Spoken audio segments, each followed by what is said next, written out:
Hoje é um dia muito especial.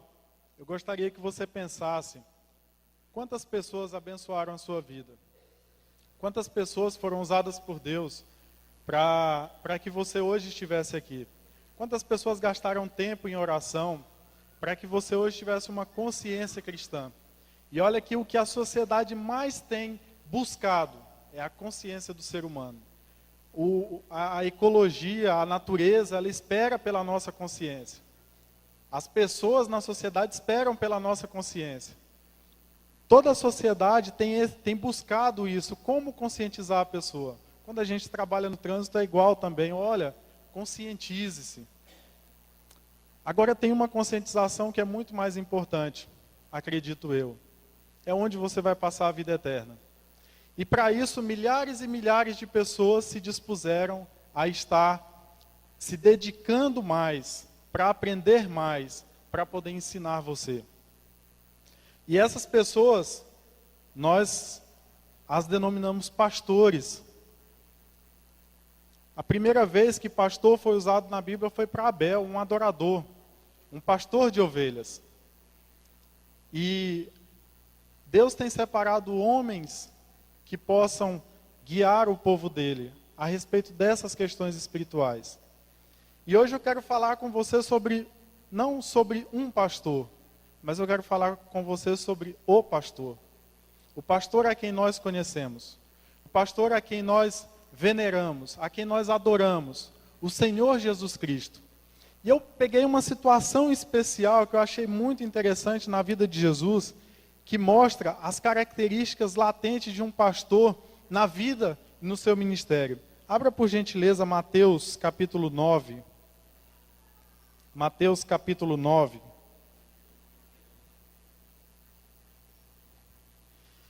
A partir do verso 35.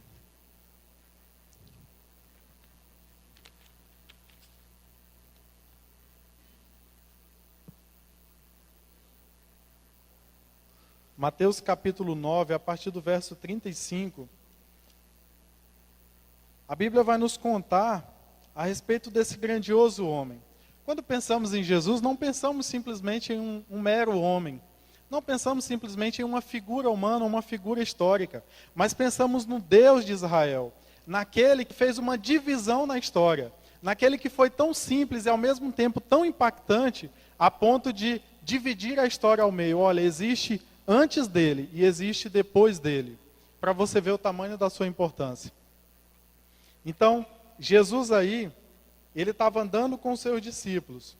E ele começa a mostrar para os discípulos algumas situações. Para que os discípulos se despertem para um assunto aqui, ó. Vamos ler o 35 até o 38. Por gentileza, me acompanhem. E percorria Jesus todas as cidades e povoados, ensinando nas sinagogas, pregando o evangelho do reino e curando toda sorte de doenças e enfermidades. Vendo ele as multidões, compadeceu-se delas, porque andavam desgarradas e errantes como ovelhas que não têm pastor. E então se dirigiu a seus discípulos. Na verdade, a seara é grande, mas os trabalhadores são poucos. Rogai, pois, ao Senhor da seara que mande trabalhadores para a sua seara. Amém? Eu gostaria que nesse momento você abaixasse sua cabeça, fechasse seus olhos e você fizesse duas orações. A primeira oração você vai fazer para aquelas pessoas que te abençoaram, pelos pastores que passaram pela sua vida, pelos pastores que investiram tempo em você. Talvez você diga assim, olha, eu sou novo convertido, os meus pastores são esses, são os primeiros. Amém. Você vai orar por eles também. Vamos orar nesse momento, ore pelos seus pastores anteriores. E a segunda oração é para que você ore pelos pastores dessa igreja, para que Deus continue falando ao coração deles, para que eles continuem nos guiando pelo caminho certo, no sentido espiritual. Baixe sua cabeça, feche seus olhos, ore nesse momento. Paizinho querido, em nome do Senhor Jesus, nós agradecemos, ó Deus, por quantos pastores o Senhor tem levantado nessa nação, Pai.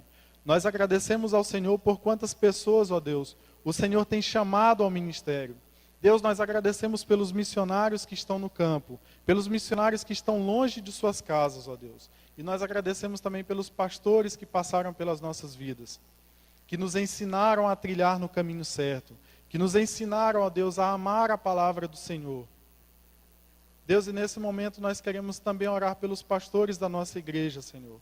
O nosso pastor Valmir, pastor Tomás, pastor Orbásio, pastor Brito, que o Senhor possa colocar a tua graça sobre eles, porque são homens como nós, são homens normais, ó Pai, mas que a decisão do coração é de seguir, engrandecer e continuar com o Senhor, amém? Olha só, no versículo 35, ele fala de missões, porque Jesus, ele percorria todas as cidades. Então, Jesus, ele nos dá um exemplo aqui de um missionário. E a gente tem uma frase que diz assim, olha, Deus só tinha um filho e fez dele um missionário. Para você ver o quanto Deus ama missões. E Jesus refletiu isso na sua vida. Diz que ele andava por todas as aldeias. De repente, Jesus ia andando, opa, ainda tem uma casa aqui. Olha, todas as aldeias, ainda tem uma aldeia aqui. Tem uma cidade, está faltando, eu estou sentindo falta. Eu não vou passar daqui sem abençoar esse pessoal. Aqui no versículo 35, ele diz que percorria todas as cidades. Esse todas as cidades não é porque ele se tinha uma motivação pelo número, não. É porque ele ama cada pessoa. E Jesus aqui nos demonstra ser um pastor missionário.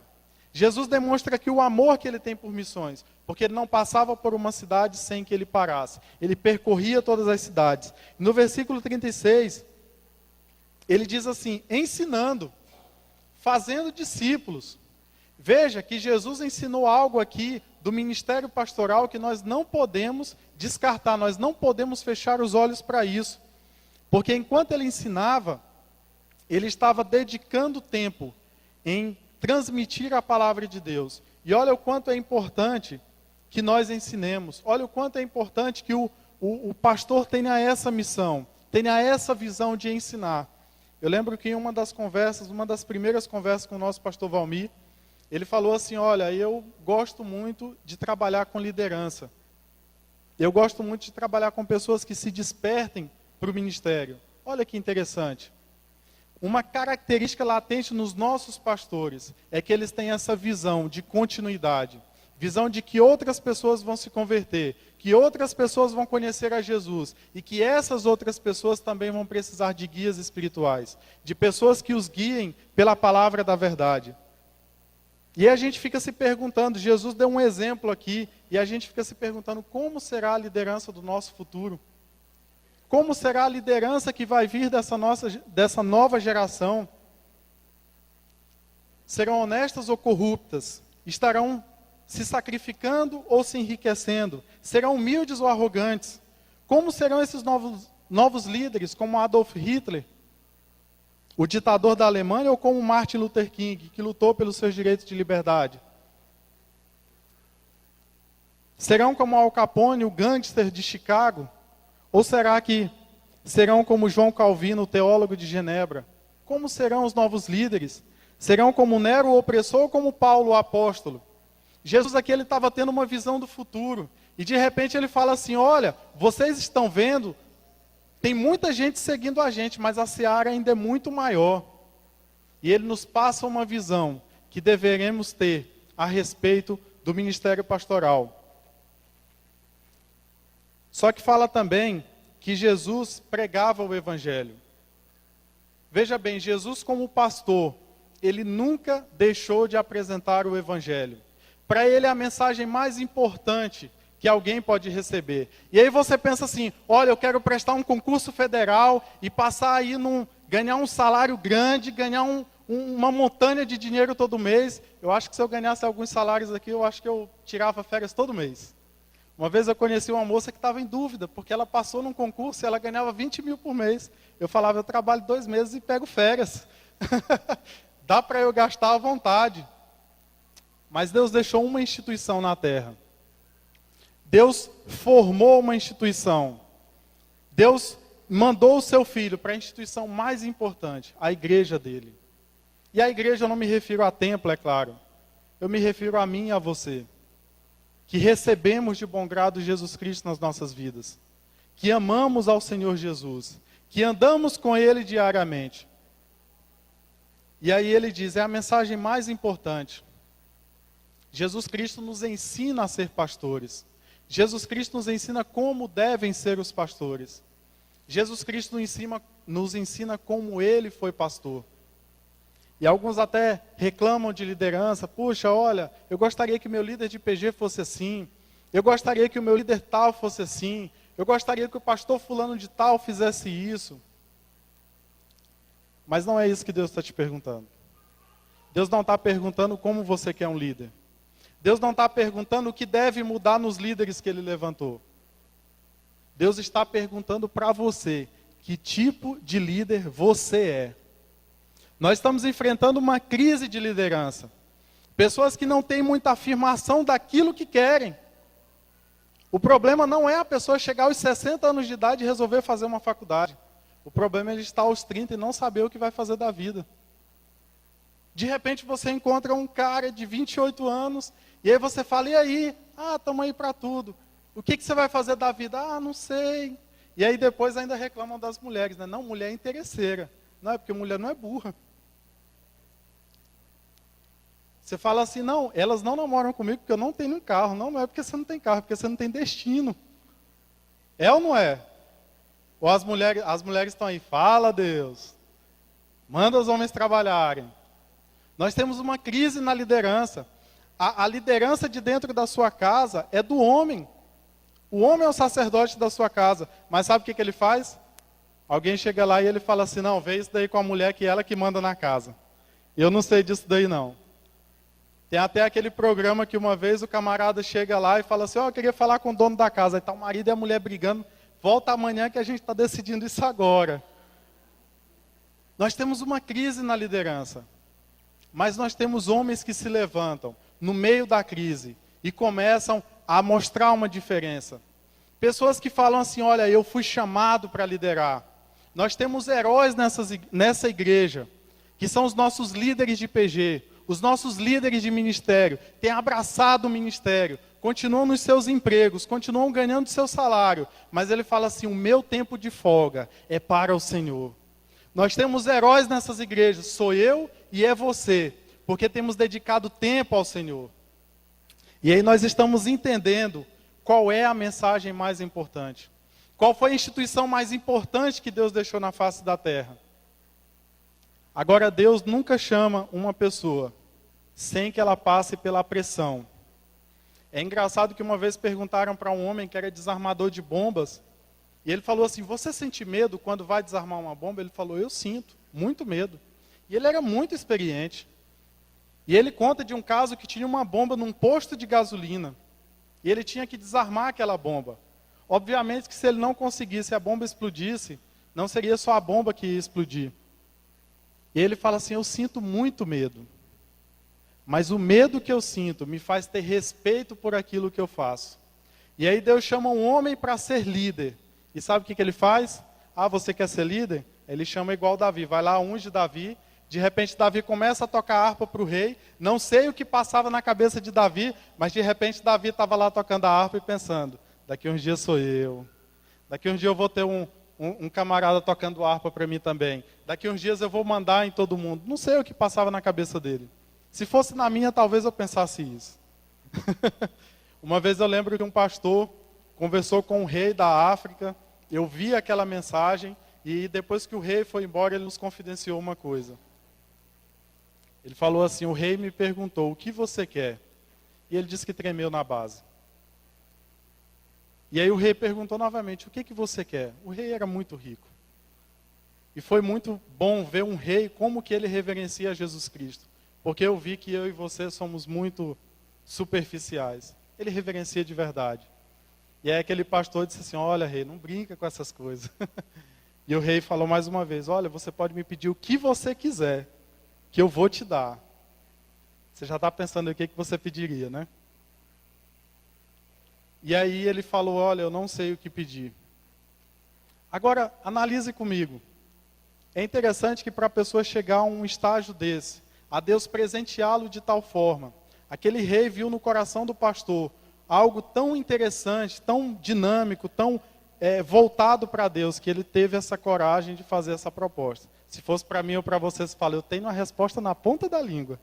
Tem uma lista completa aqui do que eu quero. Mas a gente não recebe esse tipo de proposta antes de passar pela pressão. Você já viu quando você está cozinhando feijão, e aí você coloca na pressão, você já parou para imaginar como se sente o feijão?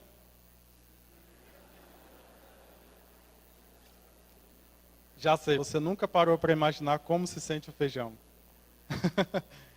Mas sabe o que é interessante? É porque Deus não nos deixa sair da panela antes que nós cozinhemos.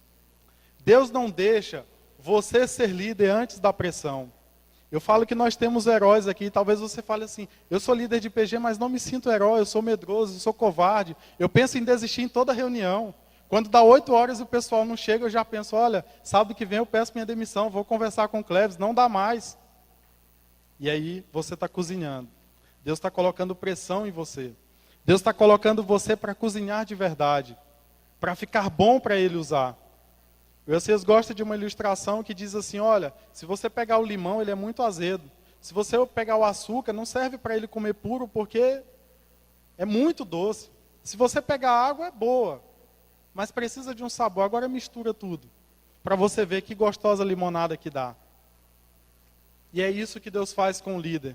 Quando Ele coloca lá no seu PG aquela pessoa que você não se daria muito bem se você não fosse líder. Aquela pessoa que talvez você gostaria que mudasse de PG.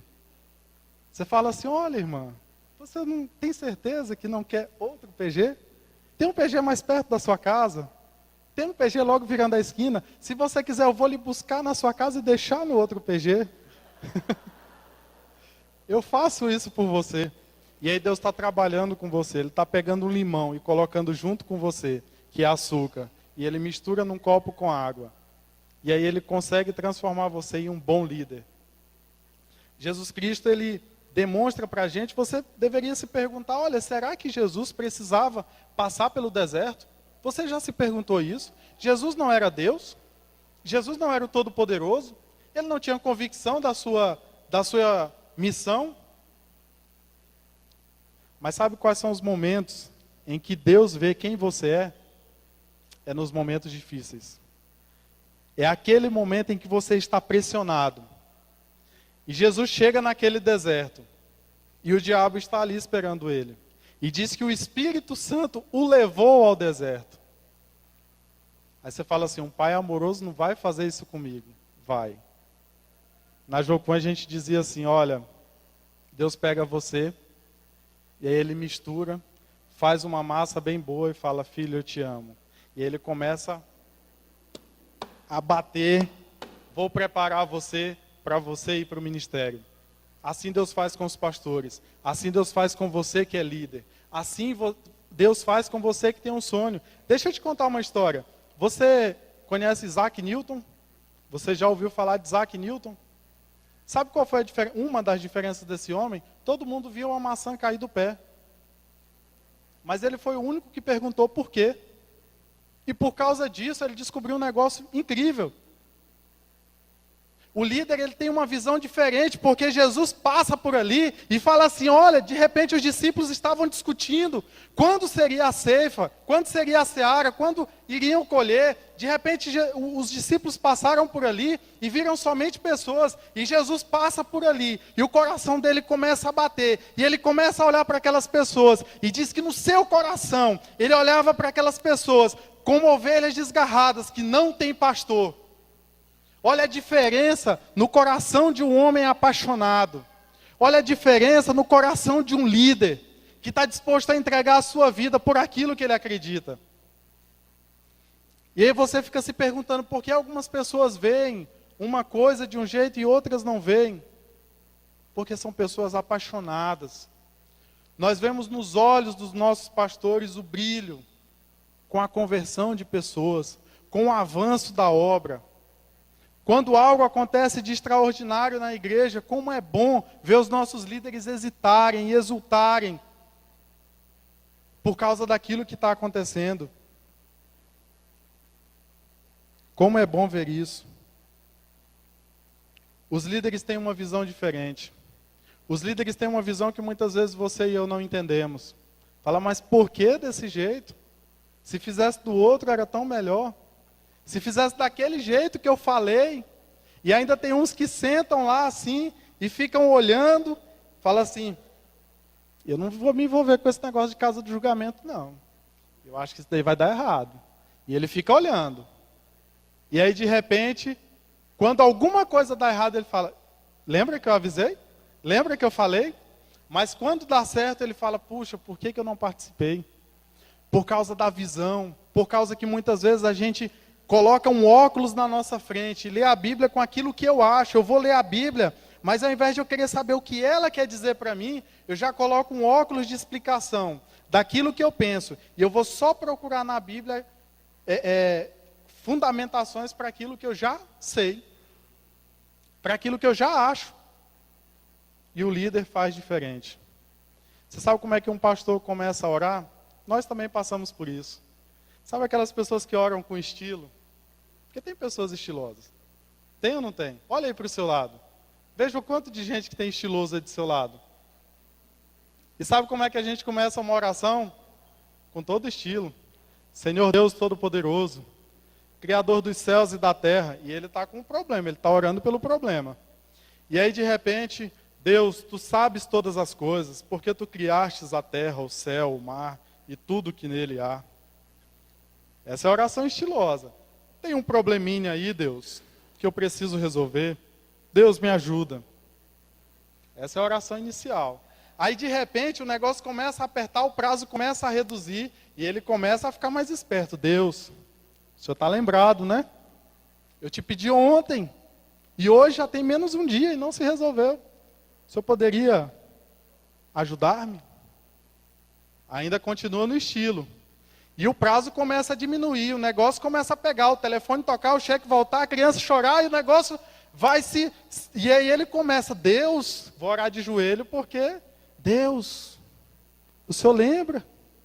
Anteontem eu te falei, por favor me ajuda. E a gente começa a oração assim, Deus fala, não, ainda não. Não vou falar para ele ouvir não, deixa ele orar mais. E aí de repente falta um dia para o negócio pegar fogo. E aí você começa, Deus, me ajuda, porque o negócio vai pegar, Jesus amado. Mas a coisa ainda não se resolveu, fala, não está do jeito que eu quero. E aí de repente, Deus, resolve aquilo que eu te falei. Meu irmão, é Deus trabalhando na sua vida, é Deus trabalhando na vida do pastor. É Deus trabalhando na nossa liderança. E aí Deus olha para você ali, ajoelhado, prostrado, rendido, e fala, agora eu vou fazer. Porque se eu fizer agora, ele vai ter certeza que fui eu que fiz, e não ele. E aí eu gostaria que você lesse a Bíblia, na história de Abraão, e contasse os anos que aconteceram na história de Abraão. Abraão tem 75 anos de idade, ele é rico, ele tem posses, ele tem mulher, ele tem escravos, ele tem bois. E aí Deus fala assim, sai daí e você vai para uma terra que eu vou te mostrar. Abraão não perguntou nada.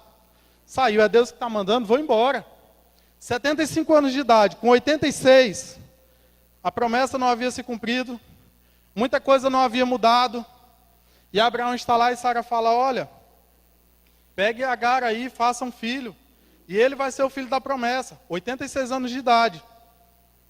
E Abraão tem um filho com Sara, com Agar.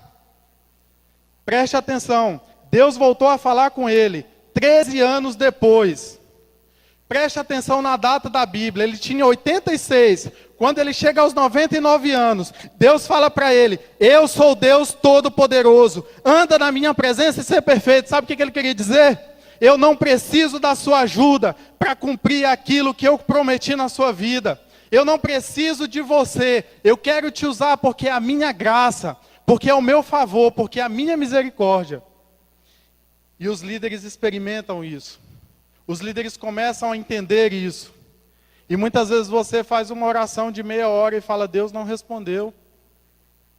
E você faz uma oração rápida e diz assim, olha, por que Deus não me responde? Eu vou lá naquela irmã que sabe orar. Eu vou ligar para fulano de tal para ele orar por mim. A mesma oração que Deus ouve de mim, que ouve do Neymar, que ouve de qualquer outra pessoa. Ele ouve da mesma forma. E aí nós vemos que ele tinha uma mensagem que era contextualizada, uma mensagem que era dirigida a um certo público, uma mensagem que era traduzida para que a pessoa entenda. Diz também que Jesus era cheio do poder de Deus. porque ele curava. Olha, meu irmão, como você pode abençoar essa nação. Eu não sei se você vai orar por um aleijado e ele vai sair andando. Eu não sei se você vai no hospital e vai orar e as pessoas vão sair da maca. Eu sei que Deus quer mostrar o poder dele na sua vida. Quantas vezes a gente é curado por causa de um abraço, por causa de um relacionamento saudável.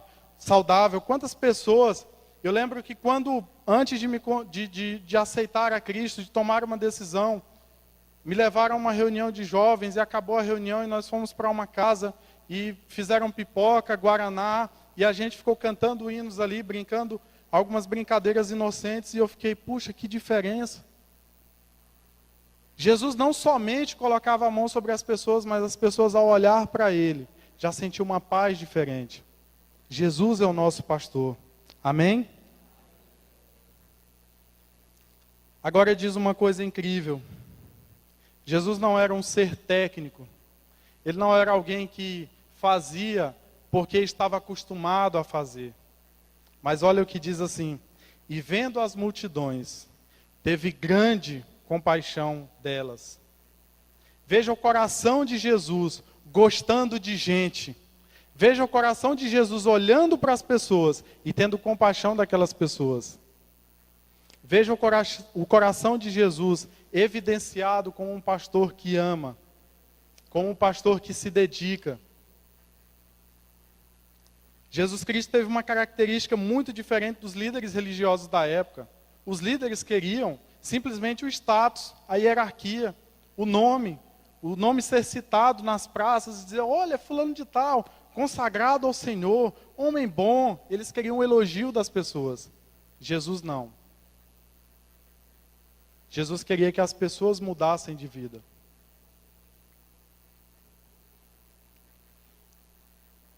E aí, ele fala assim, rogai, pois, ao Senhor da seara. Olha a dependência que ele nos ensina.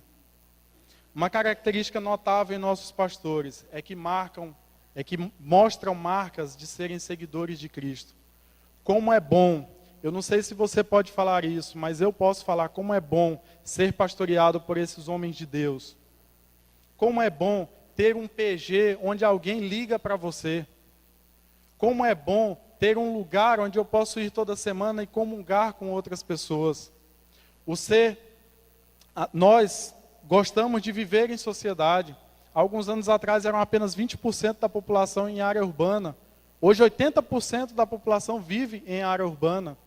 E os que vivem na zona rural têm muito mais asfalto, muito mais meios de chegar, porque nós queremos viver em sociedade. Nós queremos viver uns com os outros.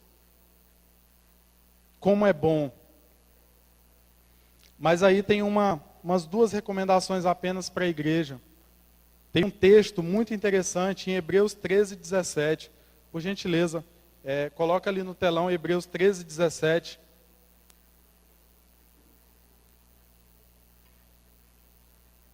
Hebreus 13, 17 nos dá uma recomendação. Vamos ler todos juntos? Obedeçam aos seus líderes e submetam-se à autoridade deles. Eles cuidam de vocês como quem deve prestar contas. Obedeçam-lhes para que o trabalho deles seja uma alegria e não um peso, pois isso não seria proveitoso para vocês. Eu gostaria que você memorizasse pelo menos a referência do versículo, para que você desse uma lida em casa, para que você olhasse o que Deus quer dizer ao seu coração. Porque nós temos problemas, não só na igreja, não nessa igreja não tem problema de gente que não é obediente, todo mundo é obediente. Nós temos problema lá fora, a gente fala mal dos nossos governantes, a gente fala mal dos nossos líderes, e a Bíblia diz que toda autoridade é instituída por Deus. Não estou dizendo que o governante não está fazendo o que você fala, não estou dizendo que os governantes não estão dizendo aquilo que você está repetindo. Mas presta atenção numa coisa. Você já ouviu alguém entrar em confusão pelo que ouve? Ou você vê mais pessoas entrando em confusão pelo que falam? Será que isso não nos elucida alguns pensamentos que a gente precisa ter? Vou repetir, você não vê muitas pessoas entrando em confusão por aquilo que ouvem. mas vê muita gente entrando numa fria por aquilo que falam. Será que Deus não está nos mostrando, olha, obedeçam aos vossos líderes? Não é uma obediência cega. Não é algo que você não possa falar algo. Não é algo que você não possa contestar. Mas veja bem, o pastor Jorge Linhares viveu uma situação que nos exemplifica muito bem isso. Uma irmã chegou para ele e falou, pastor, meu filho está rebelde, não quer voltar para a igreja, está com um problema sério lá em casa. E ele gosta muito do Senhor, ele respeita muito o Senhor. O senhor pode ir lá na minha casa conversar com ele? E o pastor prontamente marcou o dia, foi lá conversar com o rapaz. Mas aí tem uma questão. Alguns anos atrás, antes dele se desviar, o pastor Jorge Linhares estava construindo uma igreja. E ele, assim como o pastor Valmir, falou, olha, nós precisamos da sua oferta, nós precisamos da sua contribuição. A igreja é uma obra de fé, mas nós precisamos que você elucide essa visão. E a irmã ficou muito chateada. Que negócio é esse? Eu vou na igreja, o pastor só fala de dinheiro, e chegou em casa muito brava. E foi o caminho todo falando aquilo, muito indignada. Aí o filho, de repente, quando o pastor chega a casa, ele recebe o pastor Jorge Linhares muito bem. E aí a mãe fala, olha aí, ó, tá numa situação deplorável, meu filho, não me obedece, briga comigo e tal. Aí ele olhou para a mãe e falou, ué mãe, como assim? Você está falando isso de mim porque eu sou insubmisso à senhora? E naquele dia que a gente veio conversando e você falando mal do pastor, dizendo que ele só queria dinheiro, dizendo que ele... Imagina de que tamanho ficou a cara dessa mulher. Porque a adolescente não perdoa. E aí você vê o efeito disso. De repente você sai no seu carro brigando com o seu filho, dizendo... Aliás, brigando com os outros, né? Ah, esse governo ladrão, esse povo aí e tal. Você está criando uma pessoa que amanhã vai ser desobediente a você também. De repente, antes você não gostava de crente e dizia, não, essas igrejas aí só querem... E aí você se converte, esquece de contar para o seu filho que você se converteu. Fala, olha filho, papai estava errado. Papai falou isso, isso e isso, e eu mudei de opinião. Tem uma dificuldade de ter uma humildade e conversar com a criança. E ele fala assim, papai está doido. Ele fala que o povo é ladrão. E ele está lá todo dia, como é que é isso? E a criança fica sem entender. Cuidado com o que você fala. Engraçado que um homem chegou para o pastor e falou, pastor, o senhor tem que ter muito cuidado, né? Porque afinal o senhor toma conta de 10% do salário de todo mundo. Aí o pastor baixou a cabeça, pensou e falou, e você tem que tomar mais cuidado ainda. Você toma conta de 90% do que Deus coloca na sua mão. A gente precisa ter essa visão de que eu não preciso prestar conta dos outros. Eu preciso prestar contas de mim. E aí, existe o cuidado espiritual. Nossos pastores oram pelas nossas vidas. Olha, eu tive um discipulador, que foi um pastor para mim. E eu vi aquele homem passar por cada situação. Eu vi um discípulo dele chamá-lo para a briga. Eu vi ele ser afrontado e chamado de ladrão. E eu o conhecia muito de perto. E depois de tudo isso acontecido, ele virar para os seus discípulos e dizer, eu perdoo vocês. A ponto de que aquele que chamava ele de ladrão precisava de dinheiro para ir embora da cidade. Precisava de um caminhão, precisava de gente para ajudar na mudança, e ele foi lá ajudar. Aquele outro que chamou ele para a briga, porque era lutador de capoeira, não sei, de repente ele fez isso. E depois aquele homem falar, olha, eu perdoo você. Não existe nenhuma mágoa. Quantas vezes nós somos injustos com o próximo? Quando a gente não pede perdão, ou quando a gente não libera perdão para uma pessoa. Quantas vezes nós somos injustos com os nossos pastores? Porque não tentamos entender o que ele está pensando, o que ele está fazendo. Como somos injustos. E para finalizar, já esqueceram? E para finalizar, poxa, estou acabando. Olha só, cuidado com o que você fala dos seus líderes em qualquer instância. Porque qualquer líder, qualquer autoridade é colocado por Deus. E eu quero que você memorize esse versículo. Se você tiver uma caneta, eu quero que você anote aí na sua Bíblia. Grife essa palavra. Porque logo depois aqui, Jesus não ficou numa atitude passiva, quando ele falou essa palavra aos seus discípulos. Mas logo no capítulo 10, a gente está falando de Mateus do 39, do 35 ao 38. Logo no capítulo 10, ele toma uma atitude prática. E ele fala assim, olha, vamos dividir de 2 em 2. Vocês vão pela casa perdida de Israel. Se vocês virem alguém, não saúdem, que a saudação levava muito tempo. Mas vocês vão principalmente às pessoas que precisam do Evangelho. E aí você vai falar que o reino de Deus está próximo. E Jesus tomou uma atitude prática, uma atitude boa, para que isso acontecesse. Eu quero te fazer uma pergunta que eu fiz a essa igreja há 7, 8 anos atrás. Como seria, preste bem atenção, como seria esta igreja se cada crente fosse como eu? Mas é para você perguntar para você. Faça essa pergunta para você mesmo. Como seria a minha sociedade se cada cidadão fosse como eu? Pergunte-se na sua família, como seriam as famílias se cada pai fosse como eu? Se cada mãe fosse como você? Se cada filho fosse como você? E eu quero que você responda bem essa pergunta. E eu quero que você pense bem na resposta. Como seria essa igreja se cada crente fosse como você? Ela seria uma igreja fervorosa? Ela seria uma igreja que respeita a autoridade? Ela seria uma igreja que não está nem aí, não tem compromisso? Ela seria uma igreja que chega atrasado? Como seria a igreja se cada crente fosse como você? Eu quero convidar você para orar nesse momento. E eu quero que você reflita sobre essa pergunta. Eu tenho orado todos os dias. Eu sou radical em achar que o salário dos professores deveriam ser o maior do Brasil. Quem é professor aí pode dizer amém, né? Porque eu acho que nós precisamos de líderes que saibam para onde está indo. Nós precisamos, todos os dias, eu ajoelho na minha casa e oro pelos nossos professores, oro pelos nossos pastores, oro pelas pessoas que estão na sociedade fazendo a diferença, pelos líderes de bairro, que tanto precisam de força. Nós precisamos de líderes, líderes que tenham coração no Senhor, líderes que honrem os seus líderes, líderes que honrem a sua casa, a sua família, os seus pais. Eu quero que você ore nesse momento e veja quais são as mudanças que você precisa fazer na sua vida. Onde é que você precisa mudar? Em que momento você precisa mudar? Baixe sua cabeça, ore comigo. Paizinho querido, em nome do Senhor Jesus.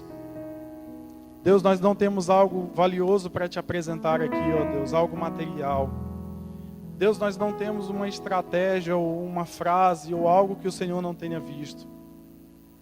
Deus, nós não temos, ó Deus, algo que impressione ao Senhor, mas nós temos um coração voltado para o Senhor. Nos ajude a responder a pergunta, ó Deus, como seria a nossa igreja se cada crente fosse como eu? Deus, em nome de Jesus, ajuda-nos, ó Deus, a honrar os nossos pastores. Deus, nós pedimos que o Senhor coloque a tua mão sobre cada um deles, sobre os pastores dessa cidade, ó Pai. Sobre os pastores, ó Deus, que têm entregue suas vidas ao Senhor Jesus, completa e integralmente. Paizinho querido, em nome do Senhor Jesus, ajuda-nos, ó Deus. Obrigado pela vida que tem nessa igreja. Obrigado pelos pastores que o Senhor levantou para ela, ó Pai.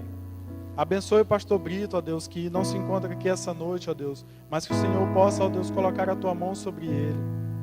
Abençoe, ó Deus, os nossos pastores missionários, pastor Valmir, pastor Tomás, pastor Orbásio, ó Pai. Que o Senhor coloque a tua mão sobre eles. Não os deixe em momento algum, ó Deus, desviar-se do Senhor.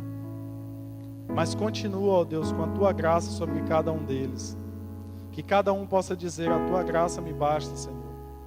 Em nome de Jesus é que oramos e agradecemos. Amém.